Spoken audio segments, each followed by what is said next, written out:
والے سے انہوں نے نقل کیا۔ اسی طریقے سے امام بربہاری کہتے ہیں وَعَلَمْ أَنَّ الْأَهْوَاءَ كُلَّهَا رَضِيَّةٌ، اور یہ بات اچھی طرح جان لو کہ احوا، خواہش نفس، قرآن و حدیث کے خلاف جتنی بھی باتیں ہیں سب کے سب ردی ہے، گھٹیا چیز ہے۔ تدعو الی السیف، جو تلوار کو بلاتی ہے، یعنی آپ اس پہ چلتے ہو تو آپ اس کو چلنے کے بعد اس بات کی دعوت دے رہے ہو کہ آپ کے خلاف تلوار اٹھائی جائے، بدعت میں شریک ہو رہے ہو۔ اسی طرح انہوں نے کہا کہ جب تم دیکھو کسی آدمی کو کہ وہ مذہب اور طریقے میں غلط ہے، گھٹیا ہے، فاسقاً فاجراً صاحبہ، یہ قول بہت غور سے سنیے، اذا رأیت الرجل ردیء الطریق والمذہب فاسقاً فاجراً صاحب معاصٍ ظالماً، کسی آدمی کو آپ نے دیکھا کہ وہ برا طریقہ اختیار کرتا ہے، غلط راستے پہ چلتا ہے، فاسق و فاجر ہے، گناہ کرنے والا ہے، ظالم ہے، یعنی چوری، شراب نوشی، زنا، فحاشی، یہ سب کر رہا ہے، لیکن ان گناہوں کے باوجود وہ من اہل السنہ، وہ اہل سنت میں سے ہے، یعنی بدعت نہیں کرتا، عقیدہ اس کا صحیح ہے، منہج اس کا صحیح ہے، گناہ کر رہا ہے، برائی کر رہا ہے۔ ہاں، یہ ہمارے تحریکیوں کو سمجھ میں نہیں آتا۔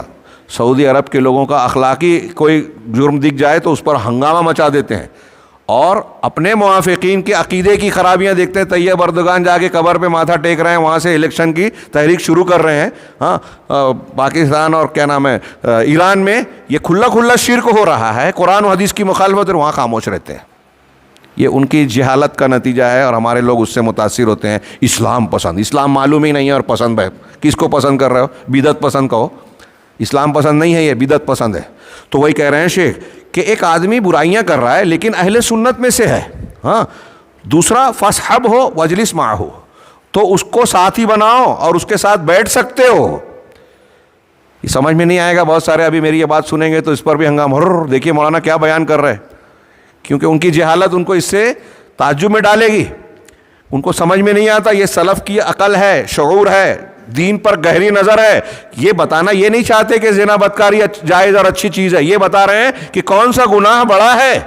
اگر ایک آدمی شراب نوشی، زنا بدکاری میں مبتلا ہوا تو یہ اخلاقی خرابیاں ہیں، گناہ ضرور ہے، لیکن اس کی اصلاح ہو سکتی ہے۔ لیکن ایک آدمی دین کے سلسلے میں اگر غلط راستے پہ چلا گیا، بدعت والے راستے پہ چلا گیا، تحریکیت، صوفیت، خارجیت، باطنیت، رافضیت، ان راستوں کو اختیار کر لیا تو پھر وہ کتے کے بھی کٹے ہوئے انسان کی طرح اس کا علاج مشکل ہو جائے گا، ہلاک ہو جائے گا۔ تو کہا تو اس کے ساتھ تم بیٹھ سکتے ہو، اس لیے کہ وہ ایسا آدمی ہے کہ اس کی معصیت آپ کو نقصان نہیں پہنچائے گی۔ اگر وہ فاسق فاجر ہے، ظالم ہے، تو اس کا گناہ آپ کو نقصان نہیں پہنچائے گا۔ لیکن جب کسی آدمی کو دیکھو کہ وہ بہت اس کے برخلاف، ایک آدمی بڑا عبادت گزار ہے، مجتہد ہے، متکشف ہے، محترف ہے، محنت کر رہا ہے دین کے معاملے میں، لمبی داڑھی، لمبا کرتا، دین کے کام میں لگا ہے، فضائل بیان کر رہا ہے، گشت کر رہا ہے، اور نہ جانے کیا کیا کر رہا ہے، نیک کام کر رہا ہے، عبادت میں لگا ہے، لیکن صاحب ہوا ہے۔ تھوڑا 2-4 منٹ اور لے لو نا، چلے گا نا؟ جی چلے گا، الحمدللہ۔ تو 1:30 بجے تک تو صاحب ہوا ہے، یعنی وہ بدعت میں مبتلا ہے۔ میرے نوجوان بھائیوں، آپ جو سن رہے ہوں یا آج ہمارے قوم کے جو نوجوان ہیں، یہ قول بھی سمجھ لیے تو میں سمجھوں گا کہ اللہ رب العالمین نے ہماری محنت کو قبول فرما لیا۔ یہ بہت بڑی چیز ہے، یہ دین کے آج ہمارے یہاں چھوٹی باتوں پر لوگ شور ہنگامہ مچاتے ہیں، اخلاقی برائیوں پر، ٹھیک ہے اس کی اصلاح ہونی چاہیے طریقے سے، لیکن بڑی برائی یہ بدعت و خرافات ہے جس پر ہم کہتے ہیں کہ چپ رہو، وہ بدعت کر رہا ہے اس کو بولو مت۔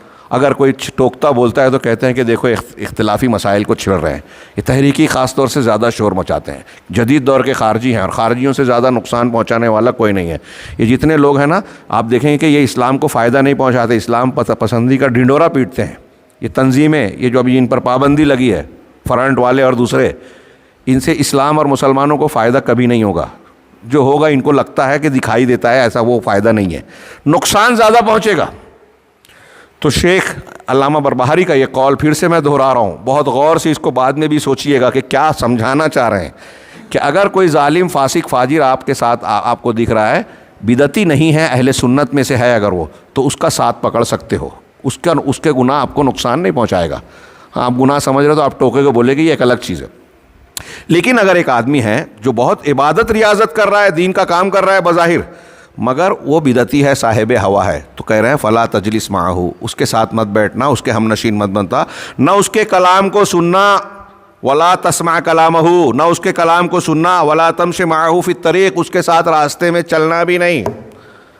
ابھی ہمارے کچھ علامہ لوگ کہہ رہے ہیں یوسف القرضاوی کی کتاب پڑھ سکتے ہیں، بدعتیوں کی بات پڑھ سکتے ہیں، پھیلا سکتے ہیں، ان کی کلپ سن سکتے ہیں، فائدہ اٹھا سکتے ہیں، اچھائیاں لے سکتے ہیں، یہ عوام کے لیے نہیں کہہ سکتے آپ۔ یہ دیکھیے سلف کے منہج اور طریقے کی تعلیم کے خلاف بات ہے۔ وہ کہہ رہے ہیں اگر کوئی صاحب بدعت ہے، یوسف القرضاوی کو آپ کیا سمجھتے ہیں؟ ہاں، ابھی شیخ نے ایک قول بتایا، میں نے دیکھا نہیں تھا، وہ یہاں تک کہتے ہیں کہ اگر آج کے الیکشن میں نے پتہ نہیں وہ بات کہاں تک درست ہے، مجھے یقین ابھی بھی نہیں آتا کہ انہوں نے کہا ہوگا۔ ہاں، ایک عالم تھے، انہوں نے کہا کہ اگر اللہ تعالیٰ آ جائے بذات خود تو الیکشن میں اتنا ووٹ حاصل نہیں کر پائیں گے جتنا ہم نے حاصل کیا۔ نعوذ باللہ نعوذ باللہ نعوذ باللہ من ذالک۔ اگر اس طرح واقعی انہوں نے کہا ہوگا تو یہ کفریہ بات ہے کھلی۔ نبی صلی اللہ علیہ وسلم کی شان میں بھی ایسی بات کہی۔ ہاں، اور جو بم دھماکے فتنے مسلمانوں میں اور یہ سب توڑ پھوڑ اور مار کاٹ گولی چلانے کی جو باتیں تھی کافر قرار دے کر، تو کچھ لوگوں نے ان سے کہا کہ فتنہ ہے، تو کہا کہ اگر یہ فتنہ ہے تو میں دعا کرتا ہوں کہ میں وہ فتنے میں شریک رہوں، یا اس طرح کے جملے کہے کہ میں بھی فتنہ بن جاؤں۔ ہاں، یہ ایسی کھلی قرآن و حدیث کی مخالفت کرنے والے، خارجیت کو اختیار کرنے والے اور ہمارے نوجوانوں کو اس بھٹی میں جھونکنے والے، جو یہودیوں کے ساتھ فوٹو میں نظر آ رہے ہیں، یہود و نصارہ کی طرح فتویٰ دینے والے۔ یہ فتویٰ دیا شیخ یوسف القرضاوی نے، کتنے فتوے دیے کہ اگر ایسا ہو جائے تو عورتیں انتخاب میں حصہ لے سکتی ہیں، مخلوط تعلیم میں کوئی حرج نہیں ہے، لڑکا لڑکی کالج میں پڑھ سکتی ہیں، اور ایسے کتنے فتوے جو قرآن موسیقی کو جواز کا فتویٰ دیا۔ ہاں، اور ہمارا عالم آج کہے ان کے انتقال پر دکھ کا اظہار کرتے ہوئے کہ ان سے استفادہ کیا جا سکتا ہے۔ میں ان کی مذمت، وہ ہمارے جو علماء کہہ رہے ہیں، میں سمجھتا ہوں کہ وہ جان بوجھ کر غلطی نہیں کر رہے ہیں، ان کی نظر نہیں گئی ہے۔ میں کہوں گا کہ آپ منہج کی طرف رجوع کریں، قرآن و حدیث کی دلیلوں کو دیکھیں، اور یہ ہمارے اسلاف کہہ رہے ہیں کہ بدعتی کے ساتھ چلو مت، اس کی بات سنو مت، ہاں، راستے میں اس کے ساتھ مت چلو، آپ ان کی تقویت پہنچا رہے ہیں۔ فإنی لا آمنو، کیونکہ امام بربہاری کہہ رہے ہیں کہ میں اس بات سے مطمئن نہیں ہوں، اگر تم ان کے ساتھ اٹھو گے، بیٹھو گے، چلو گے، پھرو گے، ان کی بات سنو گے، ان کی کلپ سنو گے، آج کی زمانے میں کہہ رہا ہوں، ہاں، تو میں اس بات سے مطمئن نہیں ہوں ان تستحلی طریقہ، کہ تم اس کے راستے کو اچھا سمجھنے لگو۔ حلیہ زیور کو کہتے ہیں آراستہ کرنا۔ ہاں، ان کے راستے کو، بدعتی کے ساتھ رہتے رہتے ایک آدمی کو لگے گا اس کا کام بہت اچھا ہے، تو فتح لک معہ، نتیجہ کیا نکلے گا کہ اس کے ساتھ تم بھی ہلاکت میں پڑ جاؤ گے۔